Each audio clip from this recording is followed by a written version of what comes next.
ल हामी चाहिँ गाउँघरतिर अहिले टक्क जुँगे काफल खाने तरखर गर्दैछौँ। गाउँतिर चाहिँ मजाले जुँगे काफल फलिरहेछ साथीहरू। फल्न पनि अति नै फल्दो रहेछ कि यत्रो सानो बुट्टामा पनि हेर पुरै गाँड गाँड लाएर फलिरहेछ। जता हेऱ्यो कालो। खाने मान्छे छैन गाउँघरतिर, कोही छैन आजभोलि। बुढाबुढीले अब काम गर्नै भ्याउँदैन, काम गर्न परिहाल्यो। पुरै यो बन्दा लसुन घिउ सिमी पुरै टाँड छ, करेला लौका सबै एकै ठाउँ लगाएर क्या फेरि यस्तै चल्दो रहेछ गाउँघरतिर। ए नहल्लाऊ न नहल्लाऊ, किन हल्लाएको हेर कति पुरै भुइँभरि पुरै बनायो। पुरै बन्दाको पातमा चाहिँ हेर कति धेरै भइसक्यो अहिले। पुरै हेर्दै खाउँ खाउँ खाउँ लाग्ने पुरै यस्तोसँग फल्दो रहेछ। बाफ रे अब यो टिप्ने भाँडा पनि भएन क्या फेरि। देखाएपछि खान मन लाग्छ। हेर्नु त मुख मिठाउनु मन लाग्ने क्या। ओहो हेर्दै खोइ म नि खाइदिउँ न अलिकति है। कालो कालो जता जता टिपे पनि हुन्छ क्या कालो कालो, यस्तो कालो कालो। बाफ रे मिठो छ मिठा। यस्तो सुविधा कहाँ पाउँछ त बाफ रे। यसलाई त अलिअलि प्याकिङ गरेर त्यो स्ट्रबेरी जस्तो बनाएर बेच्न पायो भने त बिग्थ्यो पनि होला क्या है। त्यो रोडको छेउछेउमा पुरा प्याकिङ गरेर बेच्छ नि, त्यसरी नै बेच्यो भने गज्ज हुन्छ। होइन त्यो त बिग्रिन्छ, धेरै राख्यो भने त बिग्रिन्छ होला क्या। यो त फल्न चाहिँ अति नै फल्यो। अब बाफ रे घुमी घुमी यत्रो पुरै माथि माथिसम्म पनि यस्तरी फल्दो रहेछ। कता त्यता पनि टन्नै छ। कति हो फलेको। पुरै झुप्पो झुप्पो लाएर फल्दो रहेछ। एकपल्ट हात लाउँदा यति आउँछ। टन्ना टन। फेरि यसको त कलर पनि कस्तो त्यो कलेजी कलरको बन्दो रहेछ क्या।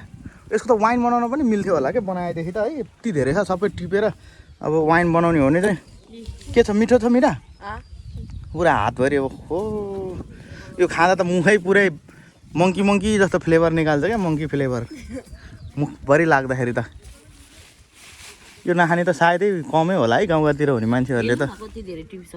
यति भइसक्यो। ल टिपा घरतिर पनि खान्छ नि तपाईँहरूले। यी साथीहरूलाई पनि बाँड्नुपर्छ कि यहाँ यो भिडियो हेर्ने साथीहरूलाई पनि अलिअलि बाँडिदिउँ न। ल साथीहरू कमेन्ट गर्नुहोस् है त। खाने भयो भने कमेन्ट गर्नुहोस्। मजाले टिपेर प्याकिङ गरेर सट्ट पठाइदिउँला क्या। यस्तो फल्या छ धेरै। जता जता टिप्यो यो पुरै टिप्यो भने त हुन्छ होला हौ। 5-10 किलो त मजाले पाकेकै निस्किन्छ होला यति एउटा बोटमा। यस्तो सानो रुखमा चढ्नै पऱ्यो छैन भुइँबाट यस्तो मजाले भेटिरहेको के रुखमा चढ्नु पऱ्यो। हामी बच्चा हुँदा चाहिँ गोठाला जाने बेला कति धेरै खाइन्थ्यो क्या। मजाले खाइन्छ। ठ्याक्क होलीभन्दा पछाडि पाक्ने हो। होलीभन्दा ठ्याक्कै पछाडि पाक्छ क्या यो चाहिँ। अनि गाउँघरतिर अहिले चाहिँ बाख्रालाई पनि एकदम मिठो घाँस पनि हो नि। अब यो खाना त कसले खाने अरू गाउँतिर कसैले पनि खाँदैन।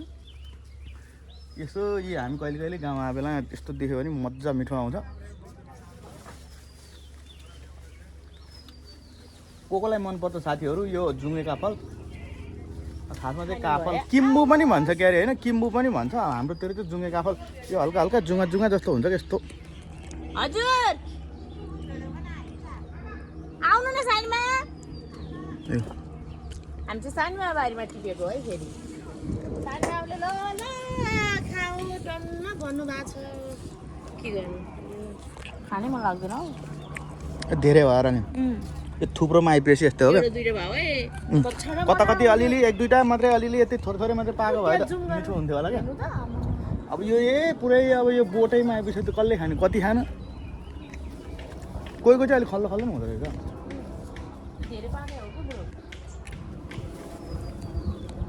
ल है त ल साथीहरू कोलाई मनपर्छ जुँगे काफल कमेन्ट गर्दै गर्नुहोस्। अब अहिले चाहिँ हामी ठ्याक्क अब जान्छौँ। भयो होइन कति भयो ल यति भइहाल्यो। यो चाहिँ घरमा लगिदिन्छौँ अरूलाई। मन पर्यो भने फेरि उहाँहरू आफै टिप्न आउनु। अब यो देखाइदिने चखाइदिने हो। ल साथीहरू ल अहिले चाहिँ